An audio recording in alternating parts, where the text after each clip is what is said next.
Tem um velho ditado que, para quem não sabe onde quer chegar, qualquer caminho serve. E baseado nesse ditado, eu venho aqui trazer uma pequena reflexão para aqueles, especialmente aqui em Pernambuco, que querem fazer uma mudança dentro do governo do estado que há décadas é comandado pela esquerda, pelos socialistas, pelos progressistas. Eu vejo hoje dentro dos grupos de WhatsApp, dentro de vários grupos de Facebook e nas redes sociais, vários movimentos. Movimentos de pessoas que se dizem conservadores, de pessoas de direita, enfim. Eu vejo vários movimentos que querem promover ou fazer algo para mudar essa situação política aqui no Estado. E vejo também, observando o recente e passado, que a eleição para prefeito de Recife foi um exemplo daquilo que eu vou dizer para você aqui agora. Um exemplo que a direita de Pernambuco, os conservadores e aqueles que querem mudar de fato esse quadro político do nosso Estado estão muito dispersos. Não estão falando a mesma língua, não estão organizados. Não estou fazendo isso com nenhum objetivo de culpar ou tentar encontrar responsáveis pelo possível fracasso que houve nas eleições de 2020, mas sim para trazer uma reflexão que, se não houver planejamento, se não houver um direcionamento, se não houver uma montagem de uma base política, nós não vamos conseguir aquilo que nós pretendemos. É importante, e digo, e relembro também quando o professor Olavo de Carvalho diz: sabe qual é o grande defeito da direita? Ela não tem militância, ela não está organizada. A esquerda pode estar errada nos seus pensamentos, nos seus propósitos, mas ela está organizada. Então nós temos que parar para refletir profundamente essa colocação. Nós aqui em Pernambuco precisamos unir todos esses grupos e fazer pelo menos uma plataforma de propostas para que nós possamos agrupar. Eu não sou candidato a nada, nem pretendo. Eu quero, pelo menos, iniciar essa união das forças conservadoras em prol de uma plataforma que nós possamos efetivamente participar de um processo eleitoral, formando uma base política para os candidatos. Não adianta ele reeleger o presidente da República com o mesmo Congresso Nacional, com 550 deputados, que a maioria vai contra ele. Não adianta eleger um governador do estado ou um prefeito sem ele ter uma base política que ele possa efetivamente cumprir com as propostas de campanha dele. Então essa é a minha preocupação, esse é meu propósito e esse é meu convite. Eu quero organizar um evento, nem que seja um evento feito pela internet, onde nós possamos pegar pessoas ligadas a cada um desses grupos e começar um diálogo, uma conversa e a construção de um projeto para que a gente possa, em 2022, estar preparado para tirar do poder essa esquerda e tirar nosso Estado dessa situação deplorável que ele tem atingido nos últimos anos. Então eu conto com você, conto com o seu entendimento e conto com a sua colaboração e com o seu apoio nesse propósito. Tá bom? Amanhã eu volto para conversar mais um pouco sobre a respeito do assunto.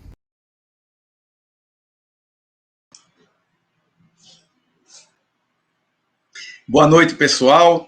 É um prazer enorme estar aqui com vocês. Hoje um dia super especial, um dia que nós estamos inaugurando, né, nosso canal, nossas entrevistas, dentro desse propósito que vocês assistiram no vídeo anterior, que é um propósito de trazer uma unidade para as forças conservadoras e de direita de Pernambuco, para que nós possamos nos organizar e a gente possa fazer um trabalho mais consistente. Hoje é um prazer enorme. Eu vou trazer aqui uma pessoa que vai contar uma história muito legal. É um convidado de hoje, Eric de Souza Silva. Boa noite, Eric. Seja bem-vindo ao nosso canal. Boa noite, é um prazer então, estar com vocês. É um prazer fazer parte desse canal, vindo trazer e dividir e compartilhar com vocês experiências, alguns conhecimentos que não são superiores ao conhecimento de ninguém, mas que visa ajudar a direita a compor essa militância, como no vídeo que eu estava assistindo anteriormente, e que a gente carece bastante dessa militância que precisa ser formada, que precisa ser aguerrida, para que conquistemos os corações e cheguemos ao poder. Porque sem a militância não há voto, e sem voto não há povo, e sem povo não há projeto. É verdade. E hoje nós estamos aqui com um tema muito interessante, não é, Eric? É um tema bastante interessante. E o tema vai entrar aqui na tela agora. Qual é o tema de hoje? As estratégias e o mecanismo da esquerda para tomar o poder do Brasil. Eric, eu queria que nesse primeiro minuto agora da nossa conversa, você contasse rapidamente a tua história, né? E você que foi uma pessoa que veio dessa militância da esquerda, e nosso programa hoje visa você explicar como é que funciona, aquela questão do Marighella, Antônio Gramsci, o PT, as esquerdas, enfim. Eu queria que você rapidamente aqui contasse um pouquinho da sua história aí. Tudo bem. Eu vou ser sintético, porque se eu for contar só essa parte da história, vai ser a live toda. A minha história é a seguinte: eu sou filho de um político pernambucano, professor, pedagogo também, que iniciou a carreira política ainda no MR8, nos idos da década de 60, e encerrou a carreira política como presidente do Partido da Causa Operária, e, além de ter ocupado outros cargos políticos em Pernambuco, foi candidato a governador pelo Partido da Causa Operária em 2002. É um partido de esquerda que é atuante no cenário político nacional e é um partido formador, porque os partidos de esquerda, eles têm uma característica muito importante, que é da formação constante da militância. E não é uma militância de segurar bandeira, é uma militância só de entregar papel. É uma militância que ela tem uma formação teórica, ideológica, acadêmica, e por isso que, para combatermos essa militância, é necessário estudar, é necessário se preparar, ler e se formar enquanto indivíduo político. Porque se não fizermos isso, sempre perderemos, tanto no debate quanto politicamente. Eric, sem querer lhe interromper, né? Você fala estudar, é isso que a gente às vezes quer contar aqui para os nossos colegas, que existe uma ciência, essas estratégias de domínio, essa forma de condução. Hoje a gente ouve muito falar em negacionismo, obscurantismo, de outro lado já vai isolacionismo, enfim, o pessoal insistindo em contar uma mentira de formas repetidas. Fala um pouco para a gente como funciona esse mecanismo e como é que isso, vamos dizer assim, cientificamente foi colocado em prática e funciona.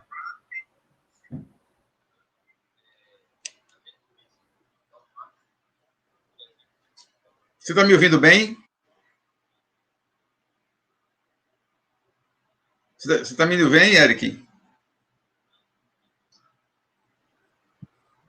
O Marx, por exemplo, Voltou nunca agora. manteve contato. Voltou. Estou ouvindo bem. Estou ouvindo. Nunca manteve contato com os Estados Unidos. Muito pelo contrário. No século XIX, ele tinha um contato com a Tribuna de Nova York e mantinha sempre escritos e artigos que eram publicados nesse jornal. E quando ele faleceu, a filha dele, Eleanor Marx, ela foi para os Estados Unidos e viajou por vários estados, fazendo congressos e dando instruções ao que a gente tem por conhecimento chamado de Internacional Comunista. E uma frase da Internacional ficou marcada como o início de todo um plano de projeto de poder mundial. Isso ela fez em 1892, por aí, e ela disse o seguinte: agitação, educação e organização. Ou seja, a esquerda precisa agitar as massas constantemente, educar as massas. Não é uma educação escolar, é educação revolucionária.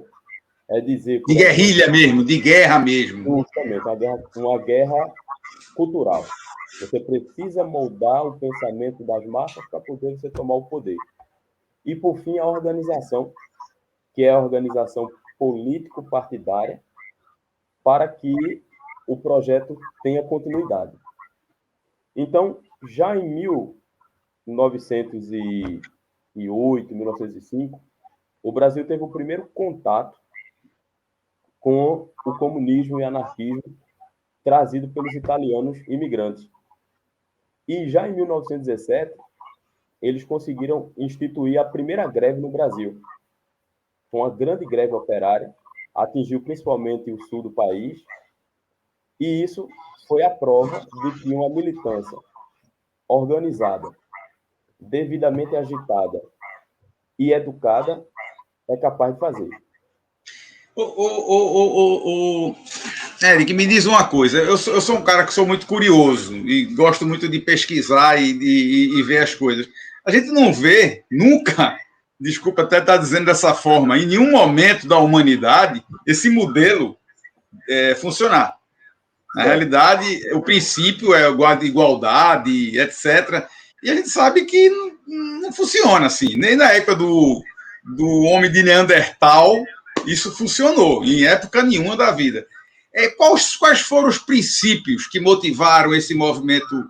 Para o pessoal aqui que está assistindo a nossa live e não conhece muito como é o comunismo, quem foi Karl Marx, quem foi Antônio Gramsci, enfim, qual é a base disso aí? Qual é o princípio do argumento? Porque já que a gente está falando de estratégia e mecanismo, tem muita questão dessa questão do argumento, do poder de convencimento às pessoas. Então, quais são os princípios desse argumento para que esse pessoal conseguisse regimentar tantas pessoas, na verdade, para a sua ideologia? O primeiro princípio é a mentira. Você precisa prometer ao ser humano algo utópico. Todo ser humano, ele passa por sofrimento, ele tem esperança e tem aspirações. Então, você começa a prometer às pessoas um futuro melhor. Quem é que não quer um futuro melhor? Todos querem. Só que principalmente aqueles que têm uma classe social menos privilegiada, vamos dizer assim. Justamente. E o comunismo, ele é muito hábil em criar o inimigo. Ele é muito hábil em criar o culpado.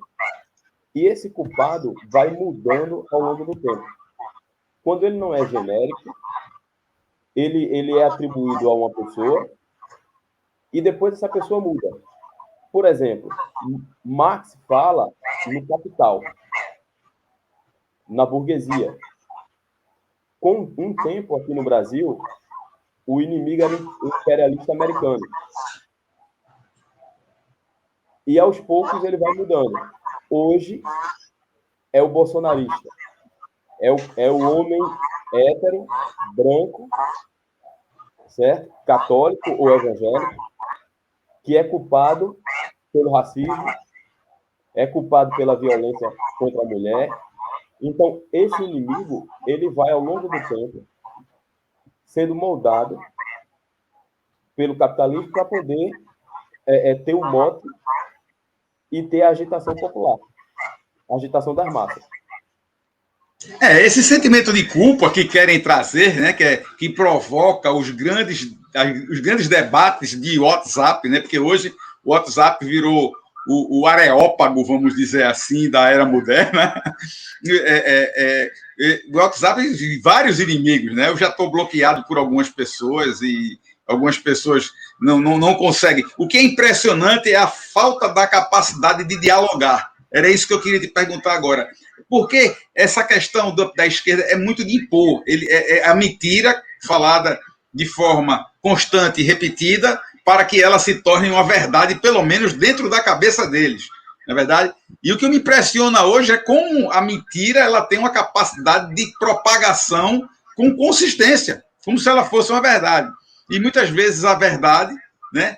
Eu acredito que deva ser o que você deva falar agora, que é a desconstrução ou então a modificação da verdade, né? Eu vi um texto essa semana que eu achei muito interessante. No Brasil, até o passado é incerto. E isso aí é uma coisa que nos chama muito a atenção para isso.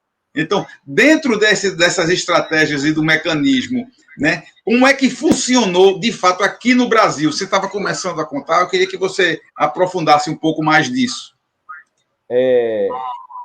O grande erro das pessoas, não vou dizer de direita, mas as pessoas conservadoras tradicionais, é pensar que a educação ela só vem da escola. Os comunistas pensam a educação de forma muito ampla. Jornais, revistas, livros, periódicos, todos os meios de comunicação para a esquerda é uma forma e um mecanismo de educar. Então, o primeiro passo que Marx começou a escrever nos Estados Unidos foi através do jornal. Esse jornal, ele publicava artigos e se tornou bastante popular nos Estados Unidos. Ele chegou a escrever mais de 400 artigos, 350 assinados por ele, uma outra parte assinada por ele e por Engels, e 12 assinados só por Engels. Então, esses jornais eram lidos, na época, por cerca de 200 mil americanos. Um número significativo para o século XIX. Então, quando a esquerda chega no Brasil, ela vai criando seus jornais e, ao mesmo tempo, vai tomando redações de outros jornais. E essa formação do pensamento coletivo, do operário comum, uma hora ou outra vai chegar na escola, porque um filho de um operário se torna um professor, daqui a pouco ele sai da universidade e vai ensinar as escolas, ele sai da escola e vai ensinar nas universidades, e a população não se apercebe do plano, porque eles avançam sorrateiramente. Quando a sociedade vem se dar conta da execução do plano, a coisa já chegou num nível tal que é impossível retroceder. Vou dizer um exemplo. A Igreja Católica era responsável por ensinar. Inúmeros colégios católicos no Brasil inteiro era responsável pela formação do nosso jovem. Então se iniciou uma campanha pela laicização do Estado.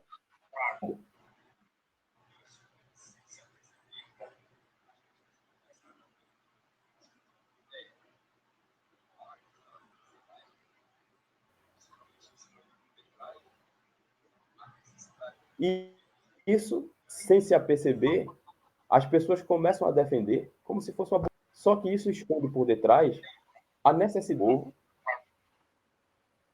E aí, quando não... só resta a esquerda.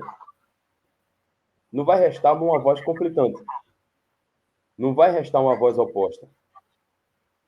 Tu tinha falado ainda agora, por exemplo, que a pessoa chega no grupo, impõe uma mentira e não quer o debate. Porque a esquerda ensina que você não pode ouvir o burguês. Mas porque ela sabe que se ouvir a voz conflitante, o discurso dela não resiste. Não sobrevive. É facilmente desfeito.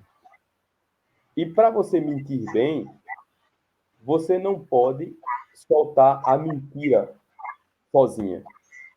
A mentira ela tem que vir misturada com elementos de verdade. É como se você pegasse a água e colocasse o sal. Depois que você mistura, fica difícil separar. Você consegue separar, mas é muito mais difícil. Então, o discurso esquerdista, ele inicia com uma verdade e se preenche completamente com a mentira. Vejam como é interessante a construção desse discurso. Nenhuma pessoa de bem, em sã consciência, ele quer defender a violência contra a mulher. É óbvio, ninguém quer defender a violência contra a mulher, ninguém aceita a violência contra a mulher. Então, a esquerda, habilmente, toma para si o discurso contra a violência de gênero, né? Contra a violência, contra a violência familiar, a violência doméstica, a violência contra a mulher. Só que no meio desse discurso, eles começam a inserir as ideias nefastas. E a gente não percebe porque eles estão misturados no mesmo discurso. Quando o resultado vem, já não é mais possível retroceder. Então é assim que eles avançam. É a construção desse discurso. Nessa sua caminhada, já faz tempo que você está nessa caminhada aí, quais seriam, assim, vamos dizer, os pontos que estão sendo mais vistos hoje, né? Hoje a gente tem a narrativa da imprensa, da grande mídia.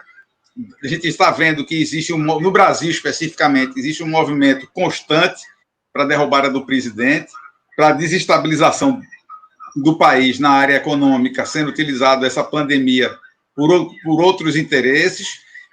Quais são, dentro desses manuais que vocês, na época, você estudou e aprendeu, quais seriam os tópicos hoje que você vê claramente sendo usado e que você estaria agora dando um alerta a quem nos está assistindo para se proteger, né, desse alimento, vamos dizer assim, se proteger dessa informação tóxica? A primeira coisa que eu vejo é o seguinte: a esquerda começa num processo de negação adjetivando o oponente, para que o oponente tenha vergonha de defender o seu argumento. Então, eles começam chamando de gado, negacionista, genocida. Essa técnica de adjetivação possui um escopo no livro de Schopenhauer, Como Vencer o Discurso Sem Ter Razão. Você, em vez de debater e ir na origem das palavras, você adjetiva o outro de algo negativo como forma de desqualificar tudo aquilo que vem do outro. Qualquer discurso que o outro venha a dizer contra está antecipadamente desqualificado porque ele já adjetivou. Ora, como é que você vai querer escutar algo de alguém que é genocida? Como é que você pode esperar algo inteligente de alguém que é chamado de gado? Então, essas adjetivações é um objetivo claro de enfraquecer a direita e desestimular o voto. Você fica com vergonha de defender sua ideia e de votar naquele candidato para não se passar por burro. É aquela velha história do o rei está nu. Ninguém queria dizer que o rei estava nu para não se passar por burro. Então todo mundo via a roupa linda do rei, porque ninguém tinha coragem de dizer, olha, o rei está nu. Isso é uma técnica, é uma estratégia, é uma estratégia aprendida nos anais da esquerda. Eric, me diz uma coisa, mas para toda ação existe uma reação, né? Para toda técnica existe um antídoto, vamos dizer assim. E você, com sua experiência hoje, especificamente nessa parte da narrativa, né? Nessa parte da utilização que a gente está vendo hoje, estamos todo mundo dentro de casa, né? E na nossa casa está entrando todo dia pela televisão, pelo jornal, pela internet. Nós estamos sendo bombardeados, né, dessa narrativa, vamos dizer assim. Tudo bem que tem pessoas que já estão, vamos dizer assim, já tomaram a vacina, já estão imunes a esse tipo de coisa. Mas eu vejo muitos amigos meus, até parentes meus, que estão adoentados, né, que quando olha para mim, sabe que eu apoio, eu digo, olha, você está assistindo muito esse canal de televisão, não vamos entrar. Eu já sei qual é o canal que ele assiste, eu já sei qual é o programa do canal que ele assiste pela forma que ele está falando. É verdade? Então, qual seria, o que é que você daria hoje, assim, especificamente, qual seria o antídoto para esse tipo de contaminação? Primeiro, a verdade, ela se estabelece por si só. Por mais argumentos que o mentiroso venha para destruir a verdade, É impossível ele desfazer isso.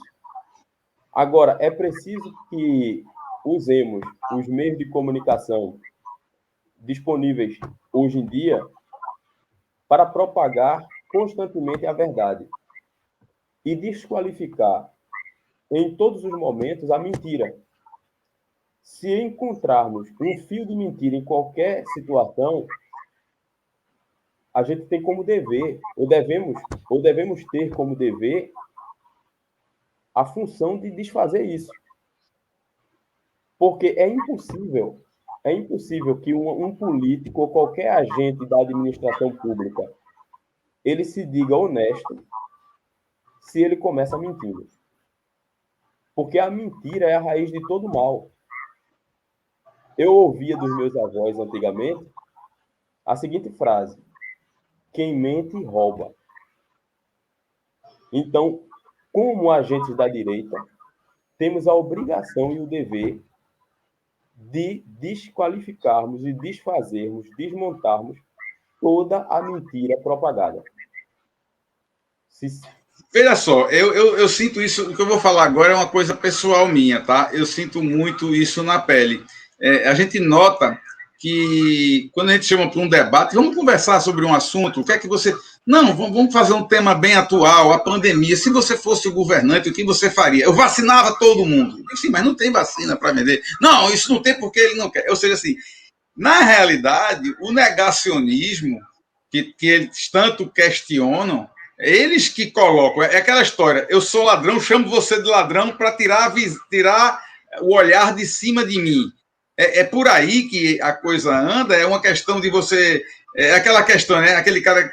Tem aquela frase, todo bom cobrador é um péssimo pagador. Então, é aquela questão de você ficar o tempo todo, não, você é negacionista, você está falando isso porque ela é negra, ou porque ele é pobre. Ou seja, é o tempo inteiro esse negacionismo, vamos falar assim, tá certo? E eu sinto muitas vezes que essas pessoas, inclusive dando uma aspas aqui, eu estava assistindo uma palavra do padre Paulo, acho que é Paulo Ricardo, é um padre que é filósofo, um careca, tal, muito bom por sinal, ele dizendo que não, você não perca tempo para discutir com o marxista, não tem como discutir com ele.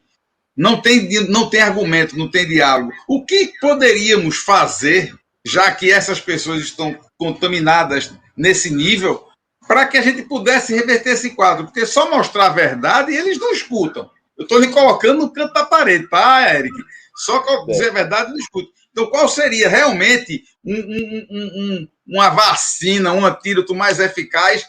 Porque a gente, vamos dizer assim, plim, plim, vai haver uma eleição. Está lá a militância da esquerda querendo defender suas ideias, seus ideais para as pessoas, e do outro lado estamos, vamos dizer assim, nós, os conservadores, as pessoas mais da direita, para tentar defender o nosso.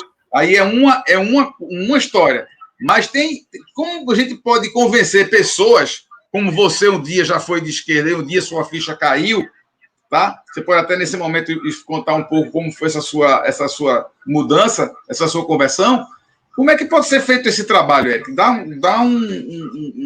uma abordagem mais profunda sobre isso aí.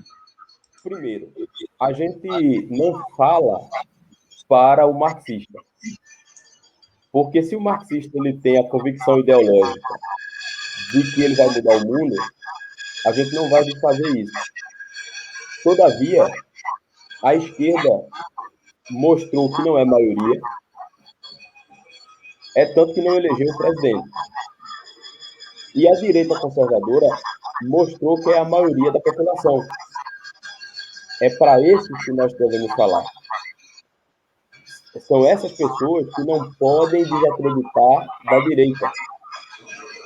Essas pessoas é que a gente precisa mostrar para eles, olha, foi a verdade que fez com que vocês não votassem na esquerda na última eleição.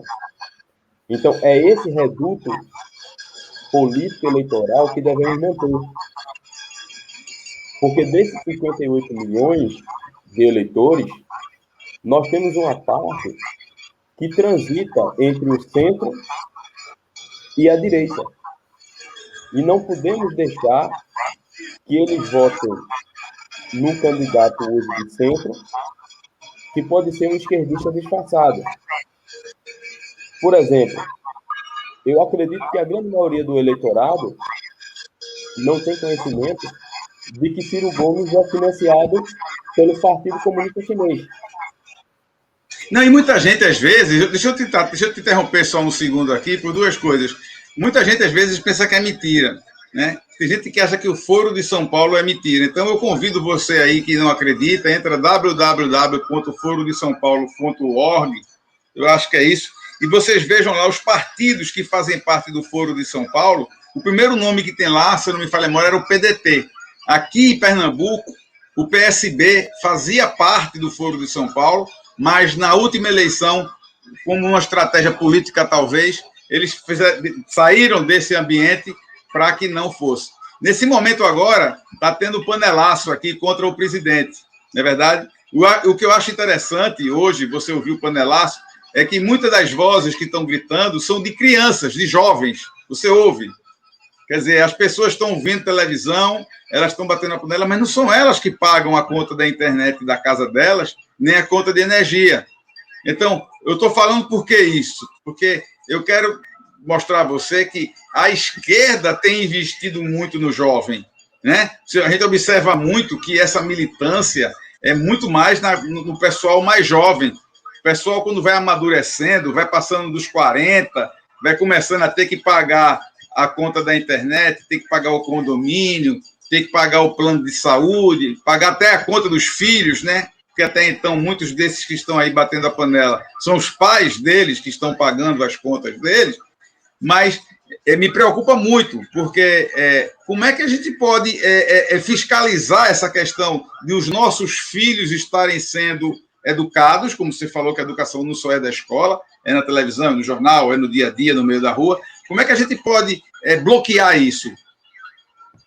Na realidade, as escolhas pessoais, elas não são bem definidas pelo outro, mas ela é muito bem definida quando o jovem tem acesso a uma ampla leitura.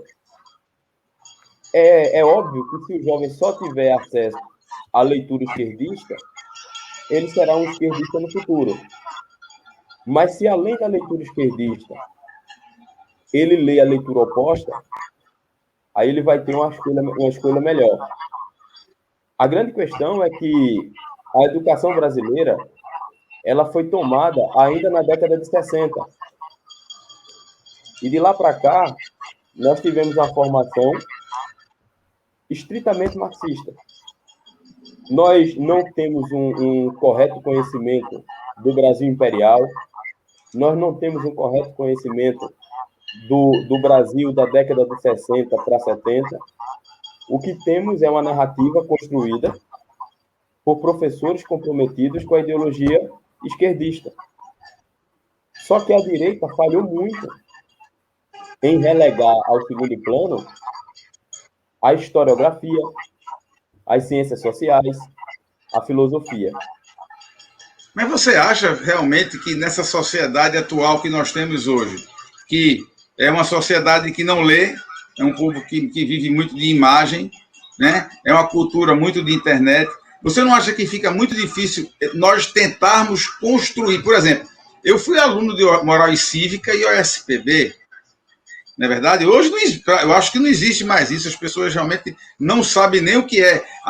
Eu amo meu país, minha nação. Existe uma desconstrução para isso. Eu morei 4 anos nos Estados Unidos e eu morava lá quando houve aquele atentado do 11 de setembro.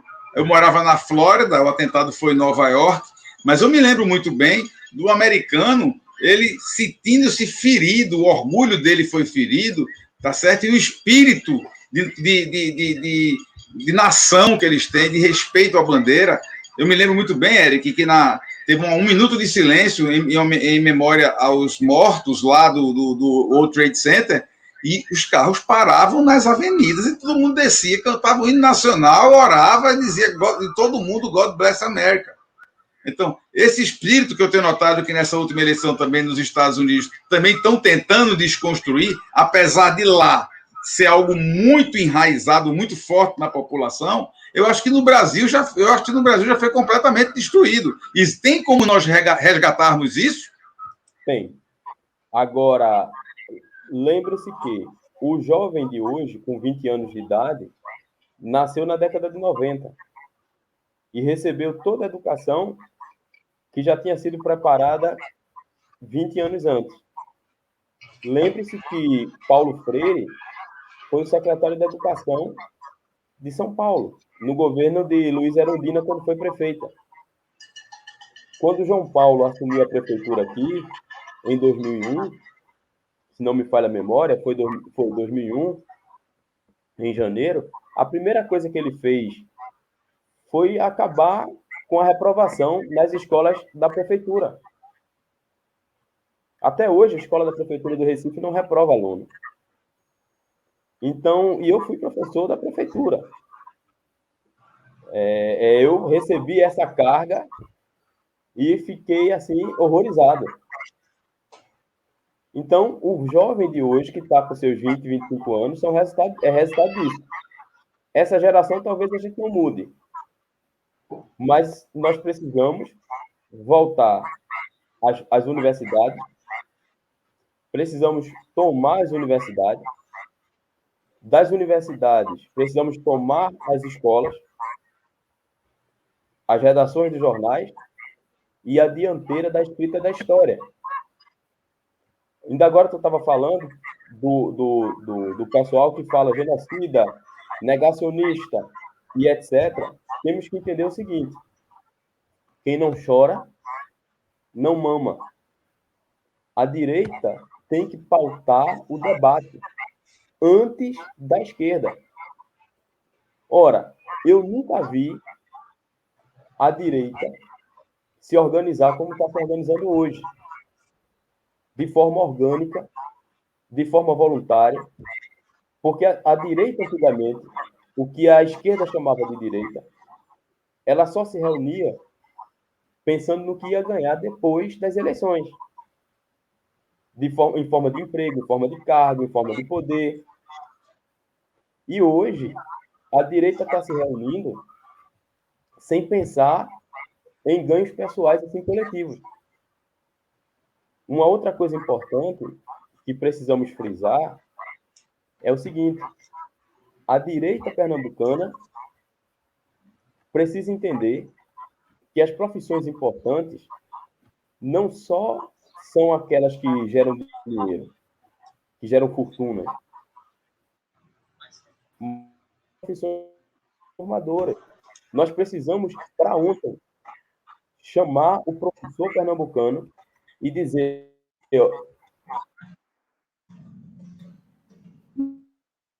olha, tem um projeto para vocês. A direita quer registro da sala de aula. Se a gente fizer isso, nós estamos dando o primeiro passo para mudar essa realidade.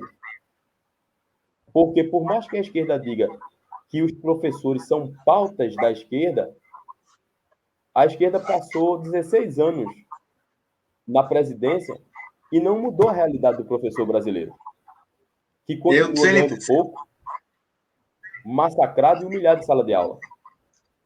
O José Cláudio Souza aqui está dizendo aqui o seguinte: o problema do pernambucano jovem é a doutrinação marxista nas escolas e dos adultos, é a falsa ilusão que é aquele corrupto e ladrão que teria acabado com a pobreza, e a falsa sensação de ascensão, ou seja, houve uma ascensão fake, ou seja, as pessoas começaram a viajar no governo da esquerda com a falsa impressão que seu poder aquisitivo tinha aumentado, quando de fato elas tiveram crédito e não souberam administrar, tanto que nunca teve vamos dizer assim, uma avalanche tão grande de pessoas no Serasa.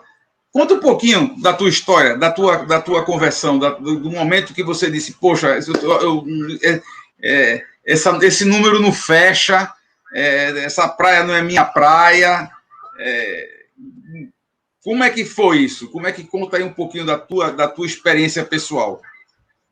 Eu tenho um amigo, que cursou história comigo, e ele é um advogado, assim como eu, e ele tem umas tiradas sintéticas bastante inteligentes. Ele chegou uma vez para mim e disse assim: Eric, a minha aversão à esquerda começa pela estética. E essa frase dele me despertou a curiosidade e eu fui ler Roger Scruton, ou Roger Scruton. E ele fala sobre o belo, sobre a beleza e a função da beleza para a humanidade. Porque a busca pelo belo, ela forjou a civilização. O homem, enquanto imagem e semelhança de Deus, buscava construir o belo para estar mais próximo de Deus ou tentar seguir os passos de Deus, que criou o belo como algo provador de sua divindade. Então, eu comecei a observar a esquerda na universidade e começava a perceber o quão destrutivo era a estética da esquerda para o jovem em si. O gosto da esquerda começou a me causar curiosidade e, ao mesmo tempo, aversão. E quando eu comecei a participar da militância estudantil, sair às ruas em protesto de ônibus para tocar fogo, essa era a missão que a gente recebia dentro da Uni, dentro do PCR, aí com o pessoal da UJR, o objetivo era causar um caos. E eu começava a me questionar quem mandava fazer isso e quem custeava isso. Porque havia algo que não encaixava. Era um estudante no dia a dia de chinelo de couro, mas que repentinamente viajava para lugares que a condição social não permitia. E isso começou a me aguçar a curiosidade.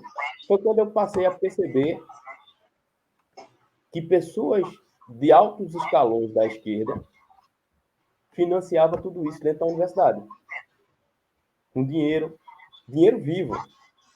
Agia dentro dos diretórios acadêmicos para ganhar as eleições, para abrir um espaço de debate dentro da universidade. E eu comecei a ver isso pessoalmente, em loco. E aquele discurso de moralidade, de honestidade, começou a cair por terra. Então, eu comecei paulatinamente a me afastar da esquerda e comecei a pesquisar outros leitores. Eu fui vendo a corrupção desses valores, vi que eles tinham um sentido destrutivo, destruir valores, destruir símbolos, destruir imagens, não respeito e muita mentira também. Foi aí que eu decididamente eu disse, não, esse meio aqui não é mais para mim. E passei a militar politicamente pela construção de uma oposição à esquerda. Interessante, porque o que é que eu vejo no Brasil, né? Todo mundo, em época quando é jovem, né, tem essa ideia de querer transformar o mundo. Eu já votei na esquerda, não vou negar. Nunca fui militante, assim, de estar entrando e fazendo parte de movimentos, mas eu acreditei um dia naquele que foi presidente da República, eu cheguei a votar nele. Mas chegou um dia que eu olhei assim e falei, pô, o cara agora chegou, tá com a faca e o queijo e a caneta na mão, tá certo? E ao invés de trabalhar para a melhoria do coletivo, ele está desviando dinheiro para se manter no poder, né? Inclusive, eu postei essa semana um vídeo do Olavo que dizia: você acha que o dinheiro foi roubado para as pessoas colocarem no bolso, para passarem réveillons em Dubai, e comprar iates? A maioria do dinheiro foi roubado para essa manutenção que você falou aí, né? Para pagar a mortadela e o pão no Brasil inteiro, mesmo sendo mortadela e pão. Na hora que você coloca no Brasil inteiro, em 5 mil municípios, você está falando de milhões de milhões. Mas veja só, voltando nessas estratégias e os mecanismos, né? Você fala se a gente conversando uma vez, você estava falando de Marighella, né? Que a gente tem uma influência de Antônio Gramsci dentro da esquerda do Brasil, né? E eu queria que você falasse um pouco dessa influência que tanto rege lá o nosso pessoal do PT, né? A Dilma, aquele próprio Eduardo Jorge, né? Eu tenho um vídeo que eu sempre posto dele, ele falando que ele, não, eu queria mudar. A gente via que tinha gente dentro daquele time que queria realmente fazer uma mudança de melhoria para o povo. Não só era ter o poder pelo poder, né? Mas vem o José Disseu e aquele pessoal lá daquela outra área que tem essa necessidade do poder, de ter o poder absoluto, o Foro de São Paulo de dominar a América Latina como um todo, enfim. Me fala aí um pouco dessa influência de Antônio Gramsci, de Marighella, dentro da militância da esquerda hoje no Brasil. Antônio Gramsci, até 1950, 60, ele não era tão utilizado pela esquerda. Ele morreu em 1937, deixou a obra escrita, só que a popularização dele adveio com a Escola de Frankfurt, que percebeu que a luta armada não era só o único caminho capaz de derrubar as forças capitalistas e transformar o mundo em comunista. Eles perceberam como era difícil implantar o comunismo à força. Exemplo do Vietnã, as Coreias, Laos, Camboja, Afeganistão, enfim, uma série de países, até na África. Então, o que foi que a União Soviética fez? Começou a receber a influência da Escola de Frankfurt e eles perceberam que era possível vencer através de uma revolução passiva. Você começa a subverter os valores, as mentes e destruir símbolos. Quando você destrói símbolos, você deixa a população presa à nova ressignificação que eles dão. Vou dizer um exemplo. O arco-íris é tido como um símbolo gay. Só que isso aí foi um roubo. O arco-íris não é um símbolo gay. O arco-íris é um símbolo cristão.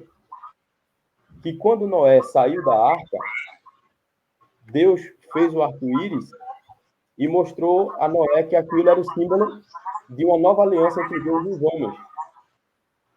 Mas ele foi copiado pela Escola de Frankfurt, colocado no movimento LGBT para uma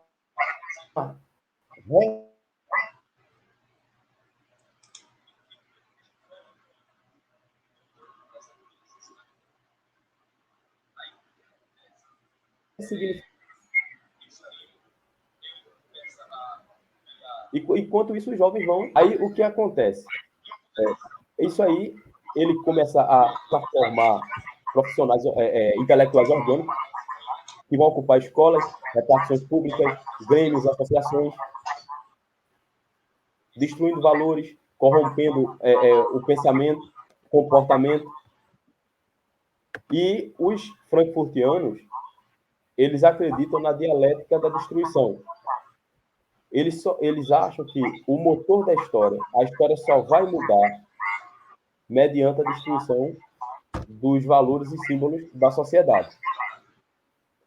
Porém, vindo para Marighella já é um revolucionário com um pensamento antigo. 1917, Revolução Armada, guerrilha e combate entre as forças populares contra as forças capitalistas do Estado. Só que o Marighella, ele deixa o livro dele pronto, mas as técnicas de guerrilha vão muito mais além do que a guerra física declarada. Por exemplo, Marighella instrui que se uma pessoa for presa, independente da circunstância e independente da forma como foi tratada, ela deve dizer sempre que foi torturada. ainda que ninguém tenha tocado no fio do cabelo daquela pessoa. Esse discurso de tortura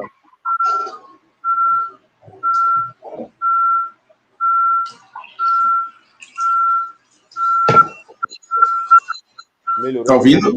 Melhorou. Botar uma microfonia.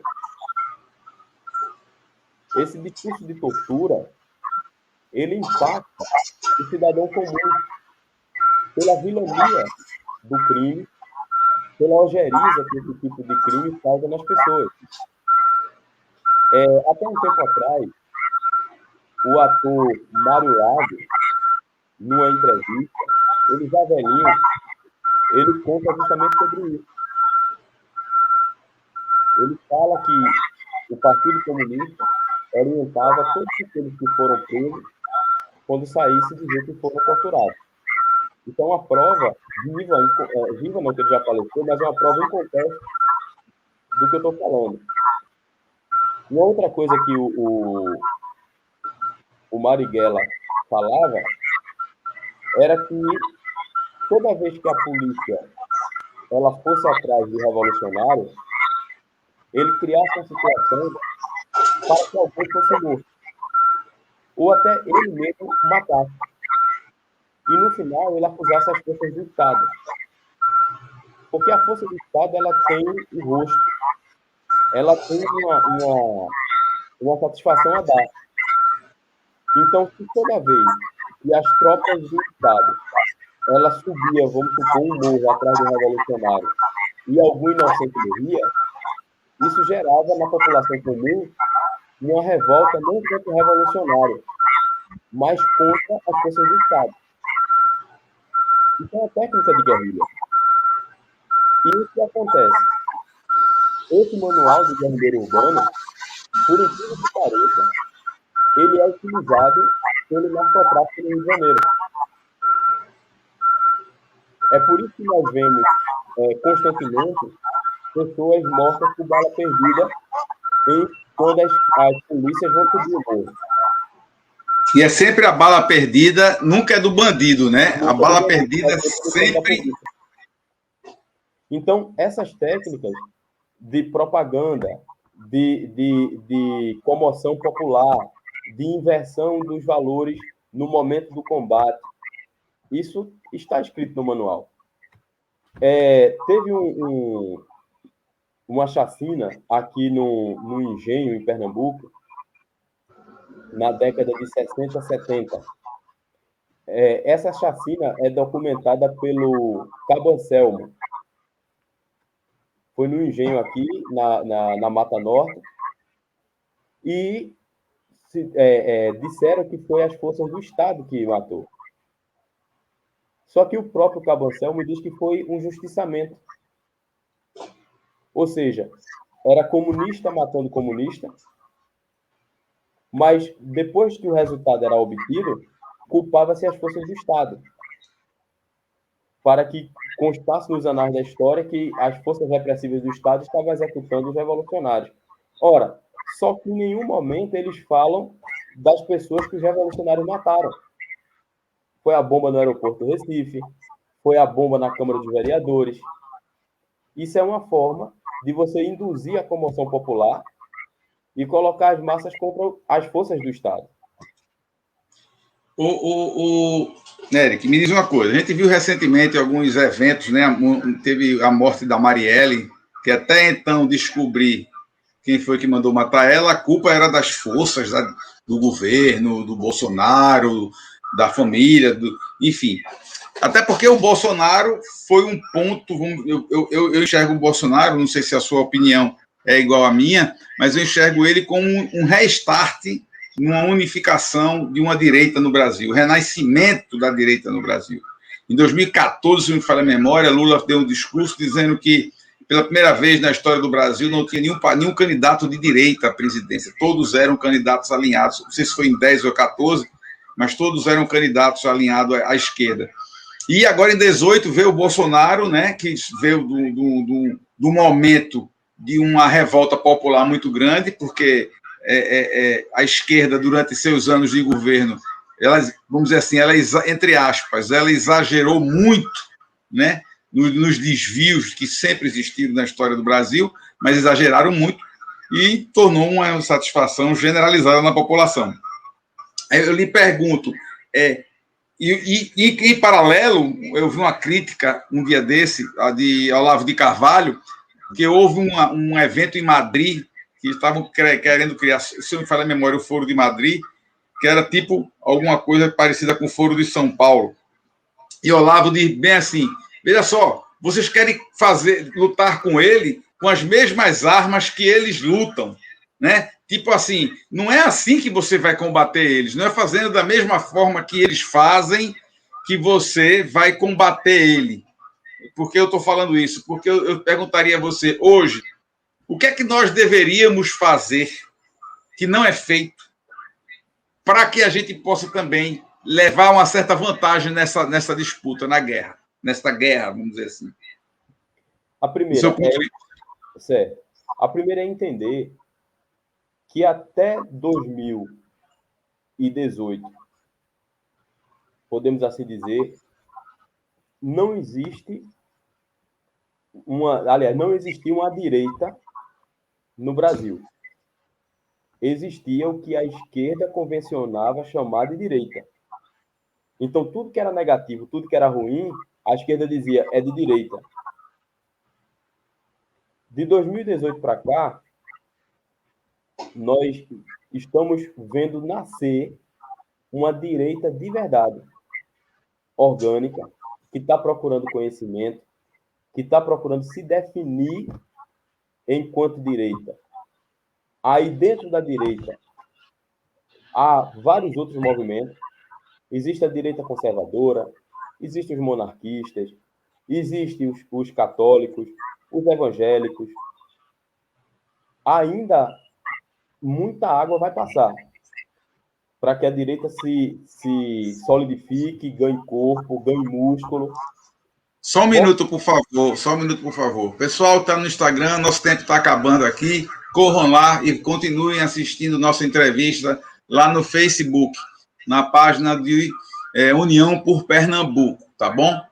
A conversa está boa e nós vamos alongar mais um pouco. Então, vocês do Instagram, corram. Pois não, pode continuar aí. Aí, a esquerda, ela definia quem era a direita. Só que hoje é a direita quem está se definindo enquanto direita. É a direita que está dizendo, eu sou de direita, porque eu não concordo com tais e tais e tais posicionamentos da esquerda. Só que vai chegar um momento em que a direita vai ter que dizer, eu sou de direita porque eu acredito nisso, a minha proposta de governo é essa, a minha proposta para educação é essa. E Bolsonaro, ele é um governo que ainda não é totalmente direita. Ele é uma transição.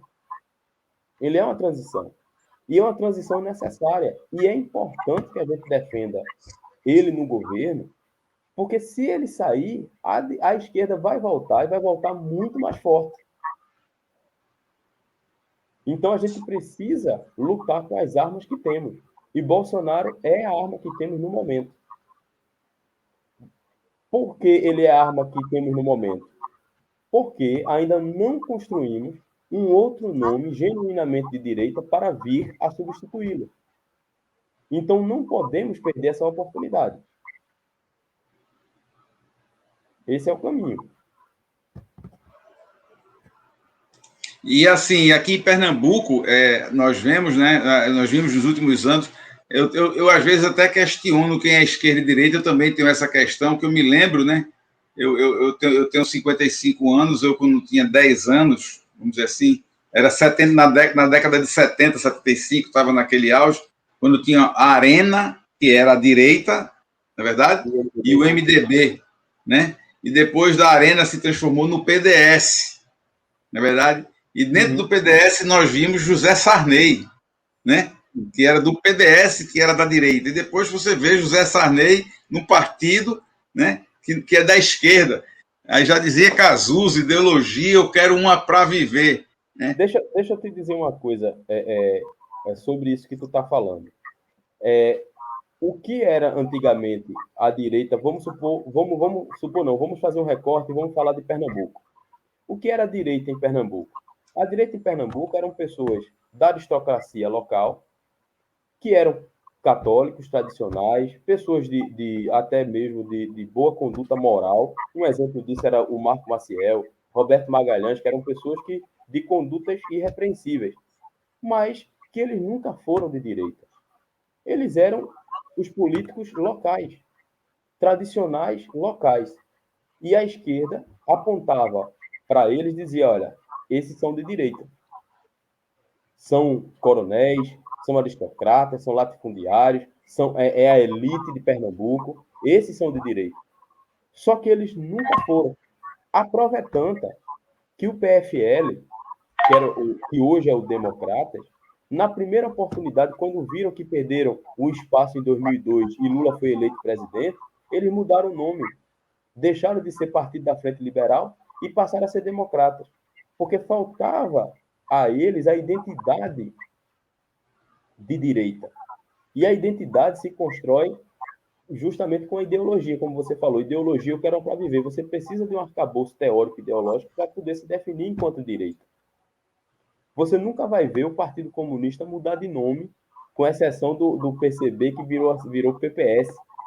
Mas ele se transformou em PPS, mas continuou Partido Popular Socialista. Hoje eu não sei nem qual é o nome mais, mas a ideologia interna continua a mesma. Você tem o PCdoB, você tem o Partido dos Trabalhadores, e eles continuam ideologicamente coesos. A esquerda está se formando hoje, de forma coesa, de forma cada vez mais aprofundada. Isso vai levar um tempo, mas é um grande passo que está sendo dado. Você não acha que o impeachment da Dilma, a prisão do Lula, esses escândalos, né, de uma certa forma, destruiu um pouco, esfacelou e dividiu a esquerda? Eu estava vendo essa semana, uma hora, o Ciro Gomes, que é do PDT, um partido ligado ao Foro de São Paulo, que as pessoas, não, Ciro Gomes é um cara de um partido ligado ao Foro de São Paulo, um partido de esquerda. Eu chamo ele do ex-político porque ele disse que se Bolsonaro ganhasse a eleição, ele iria chorar e seria, né, e abandonaria a política. Mas não abandona porque ele vai ser sempre aquele candidato dos 4, 6, 12% na pesquisa, enfim.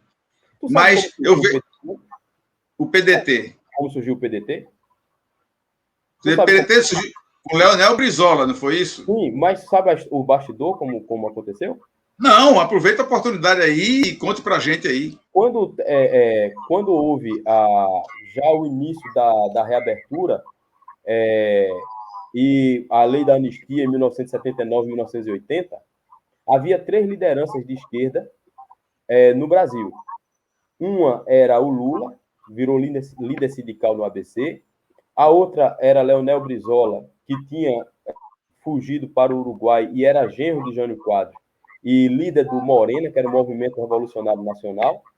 E o terceiro era Fernando Henrique Cardoso, o social-democrata, que a Internacional Comunista tinha sempre os favores dos sociais-democratas.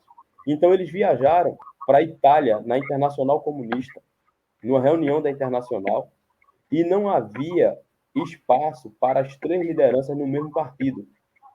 Então, eles acordaram que cada um voltaria para o Brasil e criaria o seu próprio partido. Foi aí que Fernando Henrique Cardoso, juntamente com Mário Covas e outros setores de São Paulo, fundaram o PSDB. Leonel Brizola voltou para o Brasil e fundou o PDT. Ele não podia ser PT, ele tem que botar um D no meio para poder se diferenciar do PT. E Lula voltou de lá já com a ideia de formar o Partido dos Trabalhadores, que inclusive lançou as primeiras candidaturas já em 1982, com a decisão da Internacional Comunista. E me diz uma coisa, então, para que as pessoas que consideram o Fernando Henrique Cardoso, eu tenho até um amigo meu que diz, não, ele é um cara meio que centro. Pessoal, o Fernando Henrique Cardoso nunca foi centro, nada. Né? Sempre foi o PSDB sempre foi um partido de esquerda. Não da extrema esquerda, como você falou do PCO, PPS, Partido Comunista, mas o PSOL, mais um partido de esquerda. E o Miguel Arraes também, nessa época, o Miguel Arraes também estava atuando ainda aqui em Pernambuco, não é isso? Isso. Teve a campanha da volta, né, de Arraes, e assim, o trauma da família Campos foi não ter conseguido chegar à presidência, na realidade, da família Arraes. Né? A família Arraes, naquele ano em que Arraes foi cassado, ele tinha o plano de substituir João Goulart na presidência do Brasil. E para eles, infelizmente, o movimento de 1964 impediu isso. Eles tentaram novamente com Eduardo Campos, mas infelizmente o falecimento de Eduardo Campos impediu a família Campos de alcançar novamente a presidência, e agora o sonho que os resta é João Campos. Então, Arraes, quando se viu de volta ao Brasil, ele percebeu que, de todas as lideranças, ele tinha ficado de fora da criação dos partidos. Ele não participou da criação do PT, não participou do PSDB e ficou de fora do PDT. Então, coube a Arraes a criação do PSB. Se vocês verem a história do PSB, foi Miguel Arraes o criador. Inclusive, Jarbas Vasconcelos saiu candidato em 1985, na eleição do Recife, a prefeito do Recife, pelo PSB. E Sérgio Murilo Santa Cruz, parente de Marcelo Santa Cruz, saiu pelo MDB, candidato a prefeito em 1985. Voltando agora para uma realidade atual, né? Você fala que a esquerda sempre utilizou as táticas de guerra do Marighella e o Antônio Gramsci como um dos, vamos dizer assim, dos mentores, né, dessa revolução aí nas universidades, enfim. A gente sabe que hoje a coisa não funciona mais dessa forma. Hoje a gente tem uma imprensa, tem uma mídia, a gente tem um canal como esse, como nós, que levamos esclarecimento à população. Quais seriam hoje os mecanismos que você enxerga dentro da atual situação política que a esquerda está usando e com mais força e que isso vem desse manual de Marighella, desse pessoal aí? A gente fala um pouco no começo da mentira replicada, mas eu falo, né, com questão de greves, como existiu na década de 80, que era um movimento de Lula, quando ele cresceu, que era greve todo dia, toda hora, todo instante, era aquela greve. Hoje você vê que os sindicatos estão calados, né? O movimento dos sem terra também estão todos eles parados. O que é que eles estão armando? Atualmente, a gente precisa compreender que a guerrilha, ela não é uma guerra aberta. Ela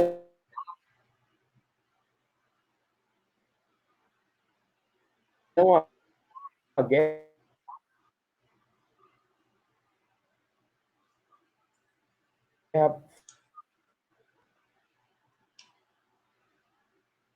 feita em focos, em pequenos focos. Na Segunda Guerra Mundial, a resistência não podia lutar. Ela que teria um resultado muito maior. Então, eles saíam, matavam a autoridade nazista e retornavam, e se escondia. No momento em que ele retirava aquele nazista de circulação, a tropa ficava perdida. Com isso, eles ganhavam tempo, ganhavam terreno e ganhavam espaço. O manual de guerrilha de Marighella não fala em guerra aberta.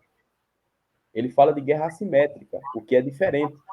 Por exemplo, um protesto na rua, em que a direita está fazendo, pode ficar certo que tem 2 ou 3 infiltrados para causar um tumulto. Eles entram, se infiltram, batem alguém, causam a briga e depois se dispersam.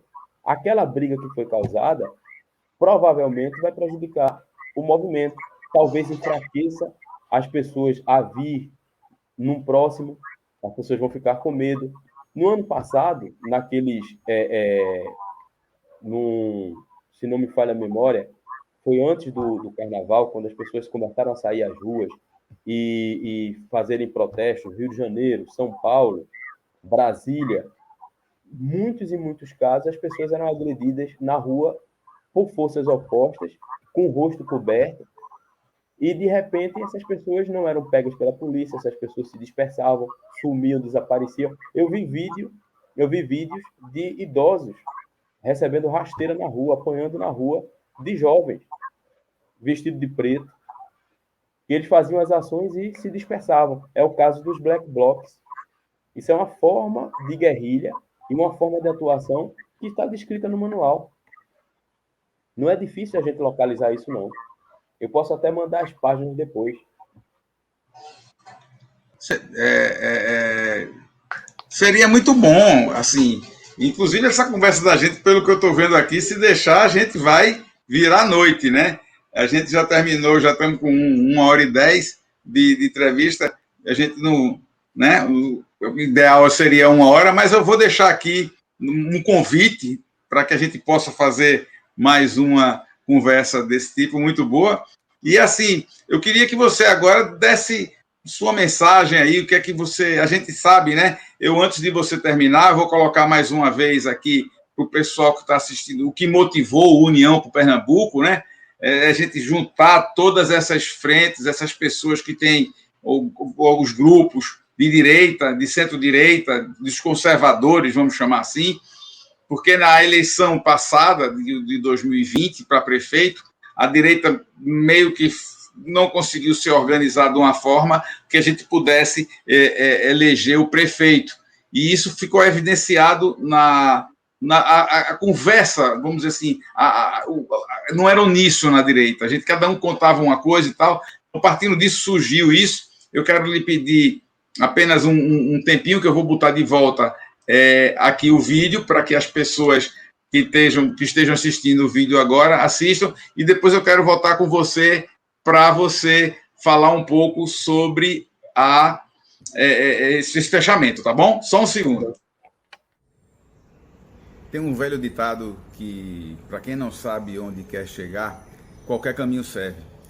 E baseado nesse ditado, eu venho aqui trazer uma pequena reflexão para aqueles, especialmente aqui em Pernambuco, que querem fazer uma mudança dentro do governo do estado que há décadas é comandado pela esquerda, pelos socialistas, pelos progressistas. Eu vejo hoje dentro dos grupos de WhatsApp, dentro de vários grupos de Facebook e nas redes sociais, vários movimentos de pessoas que se dizem conservadores, pessoas de direita, enfim. Eu vejo vários movimentos que querem promover ou fazer algo para mudar essa situação política aqui no estado.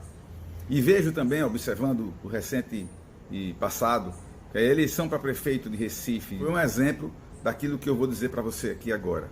Um exemplo que a direita de Pernambuco, os conservadores e aqueles que querem mudar de fato esse quadro político do nosso estado estão muito dispersos, não estão falando a mesma língua, não estão organizados.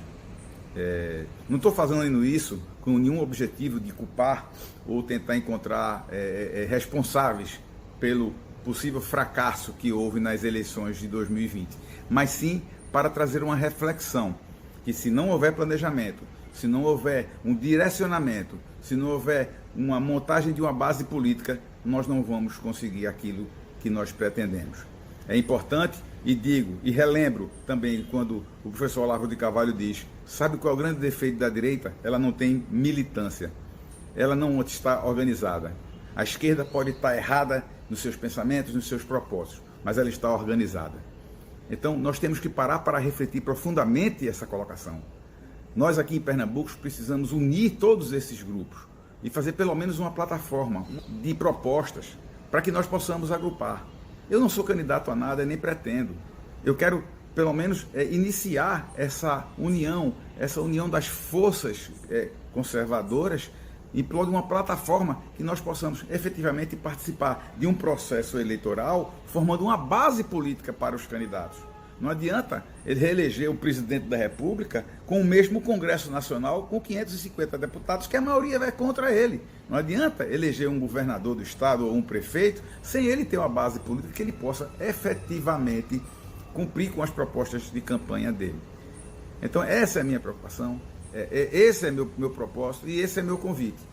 Eu quero organizar um evento, nem que seja um evento feito pela internet, onde nós possamos pegar pessoas ligadas a cada um desses grupos e começar um diálogo, uma conversa e a construção de um projeto para que a gente possa, em 2022, estar preparado para tirar do poder essa esquerda e tirar nosso Estado dessa situação deplorável que ele tem atingido nos últimos anos. Então eu conto com você, conto com o seu entendimento e conto com a sua colaboração e com o seu apoio nesse propósito. Tá bom? Amanhã eu volto para conversar mais um pouco sobre a respeito do assunto. Então, voltando aqui, Eric, o que você acha que a gente pode fazer hoje aqui no nosso estado, principalmente em Pernambuco, para que a gente possa se unir, fortalecer a direita e realmente fazer uma transformação aqui no nosso estado de Pernambuco? Acho que caiu um pouco a conexão do Eric aí, mas ele deve voltar em breve. Enfim, pessoal, esse Grupo União para Pernambuco, como vocês viram aí no vídeo que eu postei, esse grupo não tem como objetivo nós lançarmos candidatos ou sermos mais um grupo. O objetivo da gente é juntar todas as frentes de direita em Pernambuco, todas esses momentos. Só um segundo, que o Eric está chegando de novo. Caiu, Eric, seja bem-vindo novamente. Eu estou falando aqui para o pessoal que exatamente o que o vídeo falou, né? Que o objetivo da União para o Pernambuco é a gente centralizar, vamos dizer assim, alinhar o discurso para que a gente possa ser mais forte. Eu gostaria que agora, nessa conclusão aqui do vídeo, que você pudesse falar dentro de todo o seu conhecimento, dentro de toda a tua história, o que é que você diz para as pessoas aqui, dando uma orientação de como é que a gente deve conduzir esse processo.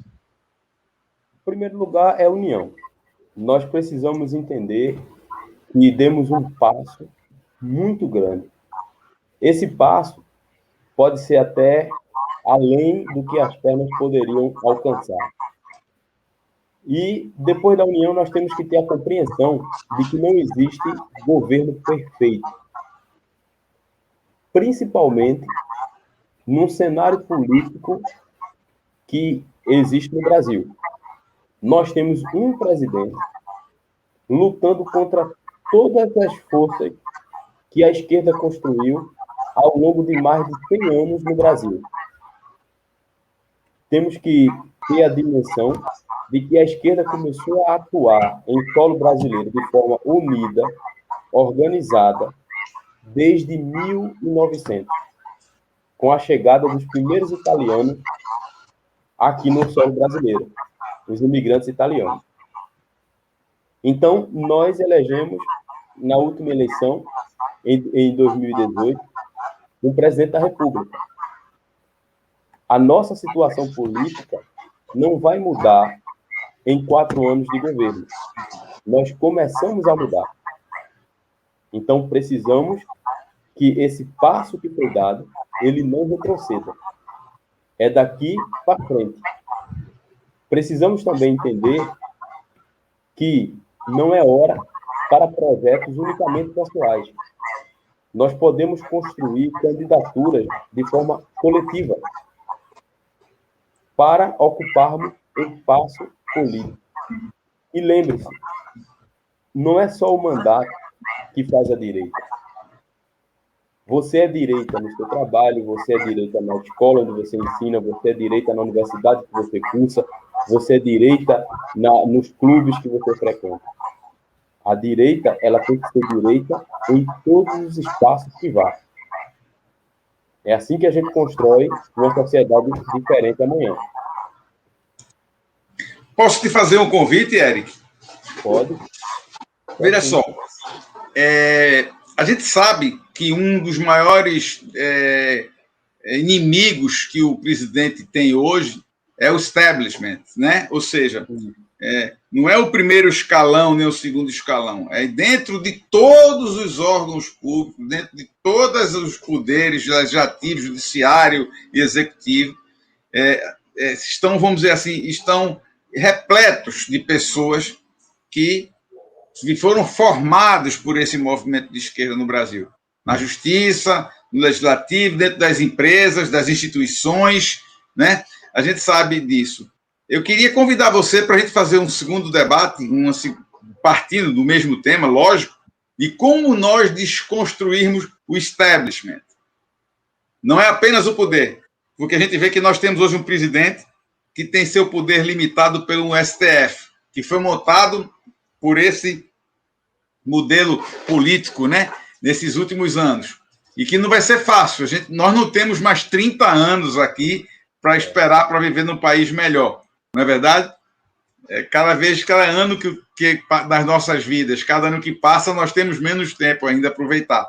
E assim, tanto você como eu, como todos aqueles que estão fazendo parte desse movimento aqui, quer realmente viver num país melhor, quer realmente que a família seja valorizada, o que é certo. Como minha avó dizia, meu filho, o que é certo, o que é errado, né? Como tem aquele ditado que diz, o que é certo, mesmo que ninguém esteja fazendo. E o que é errado mesmo que todos estejam fazendo. Então, assim, eu queria convidá-lo para nós fazermos, marcamos uma data aí, o mais rápido possível, para nós fazermos uma continuação dessa nossa entrevista, que foi maravilhosa, e que a gente possa falar um pouco mais sobre como desconstruir esse establishment. Quer que você aceita meu convite? Convite aceito. Inclusive, no próximo debate, eu posso trazer as páginas dos livros de Marighella, para a gente ver como é estarrecedor algumas formas de atuação deles e a forma como ele ensina.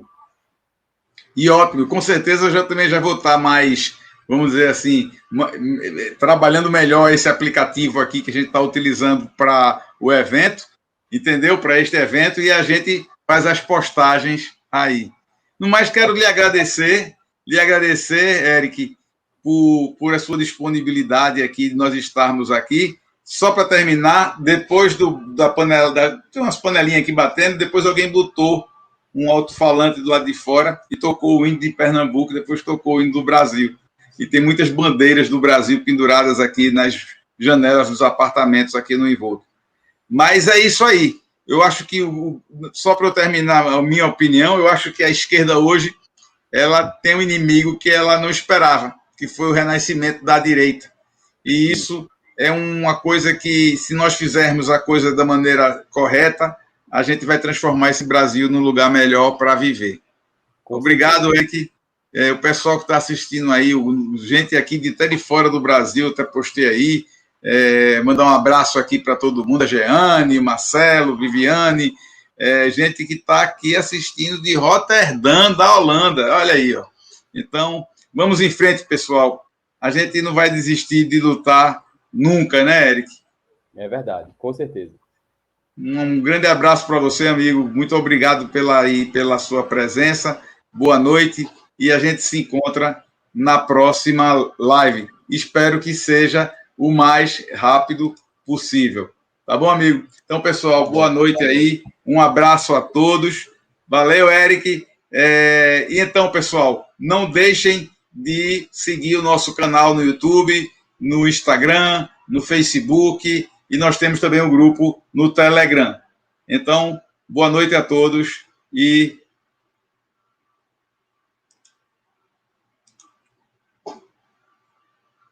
boa noite a todos e até a próxima.